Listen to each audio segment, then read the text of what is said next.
session where we're going to explore not arriving at answers, but arrive more fully in the part of ourselves that's still unfolding. It's only day 5. What else can happen? We're talking about belonging and placement, self-crafting, and the unknowing. So what this is going to look like is I'm going to talk for a little while. I'm going to set some questions for you to sort of sit with in the field. Then we'll do a short process, which you can include your breath in, but also it's going to be a voice process. So and I just changed that this morning. I was going to do something different. So belonging. When I talk about belonging, it's not about fitting in. It's about remembering who we are when we're not performing, we're not pleasing, we're not proving. It's not something we're achieving. It's something that we reclaim. Anything with a re in the front is this getting back to, returning to. So we're reclaiming belonging as a homecoming to the body, to the land, to our own inner rhythms. And a lot of us were trained to search for belonging externally, but this work today invites us to experience it as something we can cultivate from within and hopefully take with us. Belonging also includes our uncertainties, our awkwardness, our unmet edges. It says you're allowed to be here even as you are. That's the first thread. Next thread is in placement. Have you heard that term? You've probably heard embodiment. You've heard empowerment, but maybe not in placement. And M just means in, in power, in place, in body. And so today we're in place in this amazing island, not just physically, but energetically, relationally, ecologically. And in placement invites the question, where am I really? Where am I in my body, in this moment, in this wider system of life? And the concept goes beyond mindfulness and into a deep listening to place, to the land that's beneath and around us, to the weather around us, and how we are in that, and how we're shaped by those things. Just notice when you put your foot on the sand, who's shaping who? And placement reminds us we're not separate, we're part of the terrain. We don't just move through the world moves through us. So in this session, let's let the world move through us.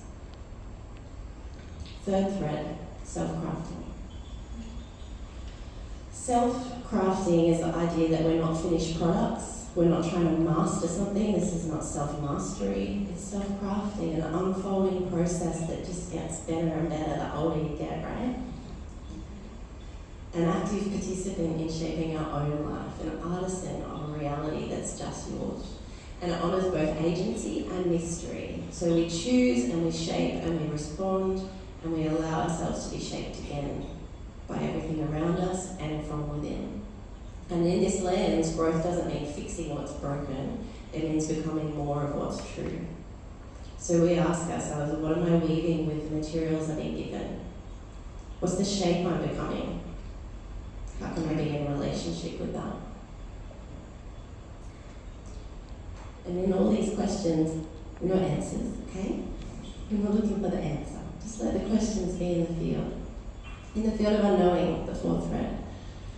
So the field of unknowing is a space where answers haven't arrived yet. That's not a problem, that's power. It's a space of uncertainty, freedom, possibility. It's a womb space of becoming, a sacred place of potential and mystery and emergence. And in an overculture that's obsessed with clarity and outcomes and performance, the unknown often feels threatening. But here, that's what you're doing. We're invited to soften into it, to listen instead of rushing. And the unknown is where we meet parts of ourselves we didn't know were waiting. How could you even know it's there if you're so busy chasing those answers? What's there in that unknown place that you're yet to meet and become? It's where transformation begins, not through the force, but through presence. So we ask, can you stay in the not yet? Can you find breath and belonging and body in the unformed?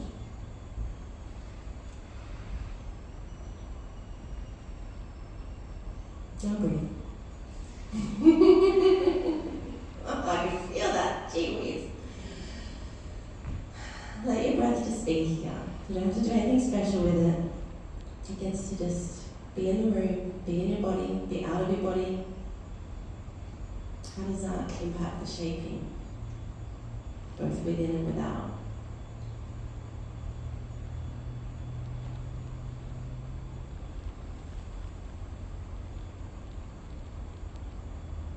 I wonder what you notice when you just stay here in this unknowing, these questions. What happens to your breath?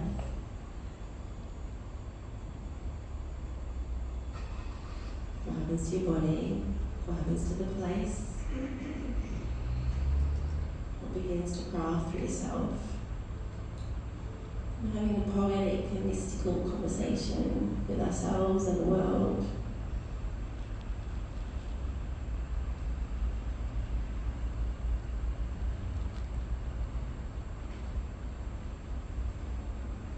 What if the breath wasn't a technique but a mystery?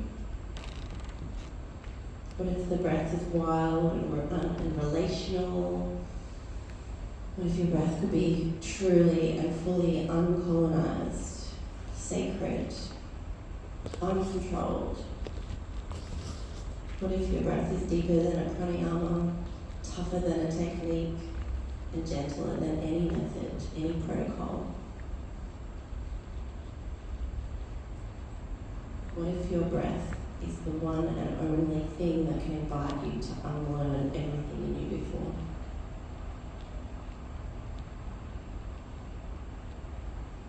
So this is an invitation to become aware of your breath, but not to lead it. To notice where your breath wants to go.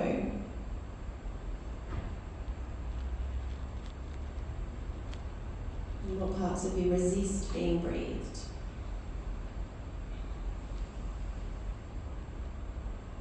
What happens when you stop trying to do it right? What if your breath is dreaming you?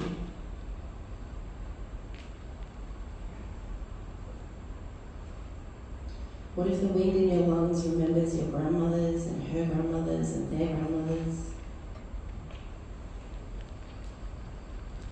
What if breath is not something you do, but something that does you?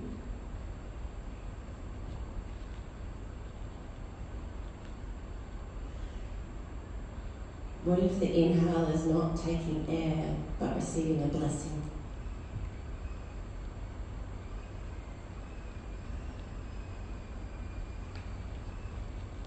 What if each exhale is a prayer that the trees are already listening to?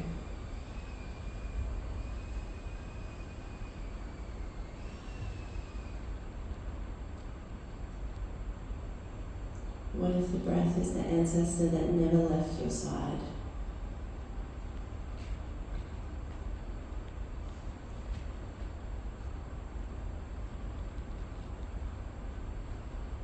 What if breath the river that flows through every person who ever survived?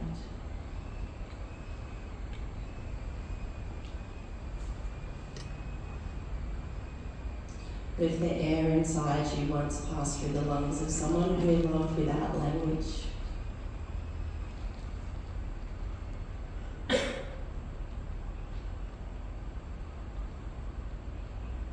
What if your breath carries stories you haven't lived yet?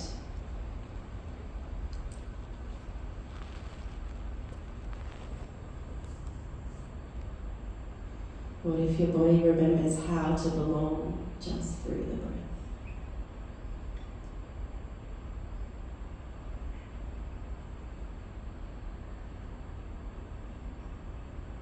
What if your breath is already in relationship with the moss and the sky and the sand and the stones?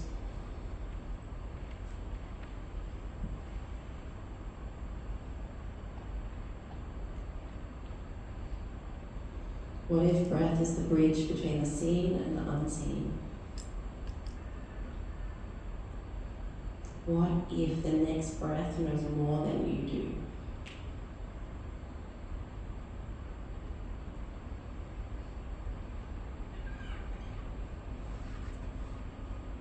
What if the breath is a spiral, not a line?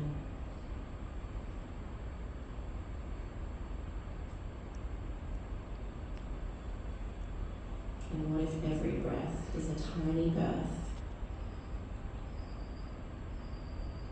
As we leave these questions in the field for what else is possible,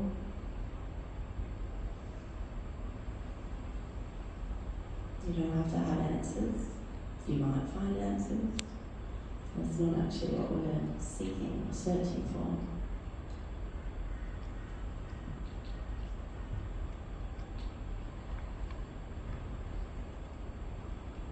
And I promised that we were going to lead on from Rebecca's work this morning. So I assume there'll be some people that are familiar with Felicitas Goodman and the Keynote Institute work on sacred postures. Give me a couple of nods. So this is a body of work that is amazing and fascinating and incredible, and I can't believe more people don't know about it. So here you go. Felicitas Goodman was a researcher, social kind of studier, and basically over the course of her lifetime she started to question, why do we find particular postured statues all over the world, like in kind of awkward postures, like maybe they're sitting with a particular leg cross and a hand here and a hand up here. And not only do we find them in one place, but we find them on multiple continents over multiple eras of time.